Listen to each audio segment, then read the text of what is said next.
Cosmetics পণ্য বিক্রি করেন নাকি?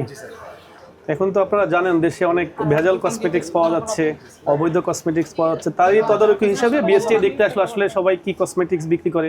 বসুন্ধরা সিটি একটা স্বনামধন্য জায়গা, এখানে অনেক এলিট শ্রেণীর কাস্টমার, সাধারণ কাস্টমার আসে। সাধারণ কাস্টমার যাতে কোনো রকম প্রতারিত না হয়, মানহীন পণ্য না পায়, এই কারণে আমরা বিএসটি থেকে মোবাইল কোর্ট আসছি। আমরা একটু আপনাদের পণ্যগুলো দেখি। হ্যাঁ, আপনাদের এগুলো কি ইম্পোর্টেড প্রোডাক্ট? বাংলাদেশের না ইম্পোর্টেড? এগুলো আপনার China product. China product. China product মানে কি? চায়নায় হচ্ছে, তাই না? এই প্রোডাক্টগুলো বিক্রয়, বিতরণ, আমদানি করতে গেলে বিএসটিআর অনুমোদন লাগে, বিএসটিআর ছাড়পত্র লাগে। কারণ প্রোডাক্ট দুইভাবে, বাইরের প্রোডাক্টগুলো বাংলাদেশের দুইভাবে আসে। একটা হলো বিএসটিআই হয়ে, বিএসটিআইতে পণ্যের গুণগত মান চেক করার পরে বিএসটিআই যদি মনে করে যে প্রোডাক্টটা বিএসটিআর টেস্টে যদি পাস হয়, তাহলে বিএসটিআই আপনাকে বাজারজাত করার অনুমতি দেয় বা ছাড়পত্র দেয়। আরেকটা বিষয় হচ্ছে যে আরেকভাবে প্রোডাক্টটা আসে ল্যাগেজ প্রোডাক্ট, যেটা বিএসটিআর আইনে অবৈধ প্রোডাক্ট। কারণ এই প্রোডাক্টটা আসলে বিদেশ থেকে আসতেছে নাকি চকবাজার হয়ে আসতেছে, এইটা মানে প্রমাণ করার সুযোগ নেই। তো সেই ক্ষেত্রে ধরেন আমি বললাম যে এই প্রোডাক্টটা আপনার ইসের থেকে আসছে, চক থেকে আসছে, আপনি বললেন না এটা চায়না থেকে আসছে, তাহলে দুজনের মধ্যে একটা কন্ট্রাক্টরি হলো না? কন্ট্রাক্টরির জন্য আপনি বললেন চায়না থেকে আসছে, আমি বললাম চক থেকে আসছে। তো আপনি যেহেতু চায়না থেকে আসছে, আপনি চায়নার প্রপার ডকুমেন্ট দেন, বিএসটি ছাড়পত্রগুলো দেন। আপনি যে কসমেটিক্সগুলো বেচেন, লিপস্টিক, এগুলো যে চায়না থেকে এসেছেন, এটা ডকুমেন্ট কি আপনার কাছে আছে? এটা শ্যাম্পু দেখি, দোকান থাকে, ওখান থেকে আমরা পুরাই পরে আমরা এখানে কসমেটিক যিনি হোলসেল করেন তাকে তার আমদানিকারকের ছাড়পত্র বা সে যে চায়না থেকে আপনার এসেছে লিভারের তার কোনো প্রোডাক্ট প্রোডাক্টকে আছে? আপনি তার কাছ দেখো থেকে এই সংগ্রহ প্যান্টিনটা দেখি। করেছেন কিনা? আমরা মেমোর মাধ্যমে মেমো তো হচ্ছে আপনি টাকা দিয়েছেন সেটা, আর আমদানিকারকের ছাড়পত্র বা বিদেশ থেকে যে সে আনছে সেটার যে শিপমেন্টের যে ডকুমেন্ট, সেটার কিছু কি আপনাদের কাছে নাই? না। এই যে এগুলো হচ্ছে আমরা যখন চকবাজারে অভিযান করি, সেখানে আমরা প্রচুর এরকম নকল প্রোডাক্ট আমরা পেয়েছি, একদম অ্যাজ ইট ইজ এরকম দেখতে। তো আমরা এটা যে অরিজিনাল সেটার প্রমাণটা পাচ্ছি হচ্ছে আমদানিকারকের ছাড়পত্রের সিল দেখে, সেখানে বিএসটি এর একটা সহজেই বোঝা যায় লোগো থাকে। তো সেরকম তো আমরা আপনাদের প্রোডাক্টে পাচ্ছি না। লিপস্টিক কয় প্রকার বেচেন ম্যাম? কোনটা কোনটা বেচেন? অনেক প্রকারই রয়েছে। কি আপনি কি কোনো ব্র্যান্ডিং নাকি ইসের, কোন আপনাদের কোন ব্র্যান্ড? Top face. এই যে আপনাদেরটাই দেখি, তাহলে পার্থক্য আপনাদের এগুলো কি কি আছে এখানে আপনার টপ ফেসে? এখন ওনার কাছে তো জিজ্ঞেস করেছিলাম যে উনি এগুলো তো আপনাদের ছাড়পত্র আছে, বিএসটি এর ছাড়পত্র আছে আপনার কাছে? আমার কাছে নেই। তাহলে আপনি আমাকে এই প্রোডাক্টগুলো দেখেন, আপনাকে দুজনকে দেখাই। দেখেন এই যে প্রোডাক্টটা, এই প্রোডাক্টটা দেখেন লেখা আছে কি কে আমদানি করছে, এবং দেখেন বিএসটি এর লোগো আছে। কিন্তু দেখেন এই প্রোডাক্টটা একটা স্বনামধন্য সানসিল্ক বা প্যান্টিন, এটাতে কিন্তু বিএসটি এর লোগো বা ছাড়পত্রের কোনো ই নাই। দেখেন আপনারা পারফেক্ট কভারেজ ফাউন্ডেশন মূল্য আছে, এই যে বিএসটি কর্তৃক একটি ছাড়পত্র পাওয়া, imported by Lubnan trade consortium limited. এই সেম জিনিসটাই আমরা আপনাদের এগুলো যেগুলো ইম্পোর্টেড আছে এগুলোতে আমরা, আপনি কি এগুলো আমাদের দেখাতে পারবেন? একটাতেও নাই আপনারা আপনি কোনো প্রোডাক্টের ছাড়পত্র করেন নাই? আপনি বুঝতে পেরেছেন, তাহলে ধন্যবাদ। আপনি তাহলে বুঝতে পেরেছেন উনি এই যে আমরা কি চাচ্ছি।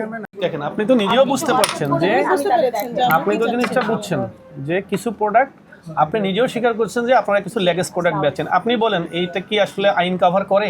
জি পাঠাচ্ছি। আইন অনুযায়ী স্যার আপনি একজন অপরাধ না একটা কাস্টমার, আমরা কিন্তু স্যার সম্পূর্ণভাবে আমরা টোটালি আপনার বিএসটিটা কিন্তু আমরা পাচ্ছি না স্যার, ঠিক আছে? তাই হচ্ছে হলো তাহলে ওই আমদানিকারকের প্রোডাক্টগুলো আপনারা নিতে বিরত থাকবেন। সেক্ষেত্রে হচ্ছে কাস্টমার চাহিদা হিসেবে আমাদের পরামর্শ হচ্ছে না আপনার আমদানিকারকের ছাড়পত্র নিয়ে, ইনশাআল্লাহ এটা তো একটা প্রচুর আইন অনুযায়ী একটা অপরাধ।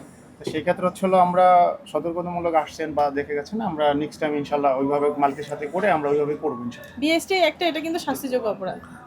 ডেফিনেটলি এইটার শাস্তি হচ্ছে, এই অপরাধের শাস্তি হচ্ছে আপনার 2 বছরের কারাদণ্ড, 1 লক্ষ টাকা জরিমানা। আপনি তো জেনে শুনে বুঝছেন একটা জিনিস যে আপনি জানেন না। আপনি একটা স্বনামধন্য মার্কেট বসুন্ধরা সিটি, এখানে একটা শপ, আপনার এই শপে যে একজন মানুষ আসলো, তাই না? আপনার যদি একজন ভাই, একজন যদি বোন, বা আপনার যদি একজন কলিগ, বা আপনার যদি এসে একটা প্রোডাক্ট কিনলো, এই ট্রিসমিটা কিনলো, এখন এই ট্রিসমিটা আপনি বিক্রি করতেছেন, এখন আপনি যার কাছ থেকে নিতেন সে তো চকবাজার থেকে, আমরা অনেক পণ্য পেয়েছি, প্রায় 4 কোটি টাকার পণ্য বিএসটি ধ্বংস করছে, যে এই পণ্যটা হয়তো দেখা গেছে চকবাজারে তৈরি হয়ে খাপটা ইসের বাহিরের, কিন্তু এটা যদি চকবাজার থেকে ভরা, এটার এনসিউরিটি কীভাবে দিবেন? আপনার ভাই বা আপনার বোন বা যে কেউ যদি এটা করে ব্যবহার করে, আপনি বলেন আমি ধরেই নিলাম যে এটা চকবাজার থেকে আসছে, আপনি তো বলছেন, কিন্তু এটা কীভাবে এনশিওর করবেন? আসসালামু আলাইকুম স্যার। স্যার আমি এখানকার নিরাপত্তা অফিসার, আমি আর্মি রিটায়ার্ড পারসন। ভালো আছেন আপনি? ভালো আছেন স্যার? আমরা একটু বিএসটি থেকে এসেছি, এখানে আমাদের একটু কমই আসা হয়, আমাদের কাছে কিছু সুনির্দিষ্ট কমপ্লেন এসেছে প্রোডাক্ট। Fake product. হ্যাঁ, মনে করেন এই যে আমাদের সানসিল্ক, এই প্যান্টিন, এগুলো তো খুবই জনপ্রিয় আইটেম। এগুলো হচ্ছে চকবাজার সহ বিভিন্ন জায়গায় একদম হুবহু নকল তৈরি হচ্ছে। আপনারা নিজেরাও নিশ্চয়ই ভিডিওগুলো দেখেছেন, ছবি দেখেছেন। তো এই নকল প্রোডাক্টগুলো আমাদের এই ভালো ভালো মার্কেট, যেখানে হচ্ছে আমাদের জনগণ খুব আস্থার সাথে কিনতে আসে, সেখানে পাওয়া যাচ্ছে। তো আমরা কিভাবে বুঝবো? এটা তো আসলে ল্যাব টেস্ট ছাড়া সম্ভব না যেটা কি ফেক না অরিজিনাল। সেক্ষেত্রে হচ্ছে আমরা আমদানিকারকের ছাড়পত্রটা নিয়ে রাখি, যে আমদানি করে। এই যে এই ম্যাডামেরটা দেখেন, ওনার দেখেন আপনাকে একটা জিনিস বলি, দেখেন এই যে টপ ফেস, উনি একটা একই দোকানে দুজন লোক দাঁড়িয়ে আছে, একজন উনি আছেন, উনি একজন ইসের কোম্পানির প্রতিনিধি। আপনাকে ধরে নিলাম, আমি তো ওনাকেও চিনি না, ওনাকেও চিনি না। দেখেন উনি আমাকে একটা প্রোডাক্ট দিয়েছে ওনার এখান থেকে, এটার নাম কি টপ ফেস, হ্যাঁ, ফেস পাউডার। দেখেন এইখানে কিন্তু স্কিন পাউডার, হ্যাঁ দেখেন এইখানে কিন্তু সবগুলো আছে, nail polish, lipstick, skin cream, skin powder, eye care, এই দেখেন, হ্যাঁ এই যে ব্র্যান্ড কি টপ ফেস। এখানে আমরা শিওর হচ্ছে কান্ট্রি অফ অরিজিন কোন দেশ থেকে আনছে দেখেন আপনি, এখানে এলসি তুর্কি।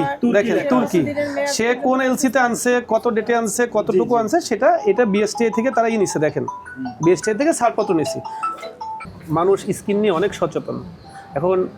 এই স্কিন প্রোডাক্টের ব্যবহার কিন্তু গত 10 বছরের চেয়ে এখন অনেক বাড়ছে, কিন্তু এই সুযোগে অনেক ইম্পোর্টার, অনেকই কিছু নিম্নমানের প্রোডাক্ট বাংলাদেশে বিক্রি করতেছে এই কোম্পানির ভিত্তিতে। এবং অনেক আমাদের কাছে একটা নিউজ আছে যে আপনার এখানে বেশিরভাগ দোকানগুলো ইম্পোর্টেড প্রোডাক্ট বিক্রি করে না, বিএসটিআই থেকে ছাড়পত্রবিহীন, বিএসটিআই থেকে টেস্ট না করায় কি করছে তারা এই প্রোডাক্টগুলো বিক্রি করতেছে। হ্যাঁ, আপনারা যেহেতু একটা বসুন্ধরা সিটি কি একটা স্বনামধন্য একটা প্রতিষ্ঠান, আমরা চাই না কখনো যে ব্যক্তির কারণে কি হোক প্রতিষ্ঠানটার সম্মান ক্ষুণ্ণ হোক। ডেফিনেটলি আমরা সেটাই বিশ্বাস করি যে আমাদের মানে কাস্টমারদের আস্থার জায়গা এটা। জি জি, এই ক্ষেত্রে আমরা আপনাদের ডাকছি এই কারণে যে আমরা আজকে সতর্কতামূলক হিসেবে বলে গেলাম, এর অর্থ না যে আমরা আবার আসবো না।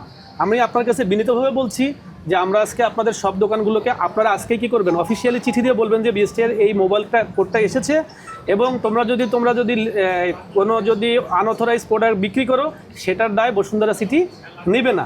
আমরা এই জন্য আমরা 10 থেকে 15 দিন পরে আমরা তদারকিমূলকভাবে আবারও আসবো।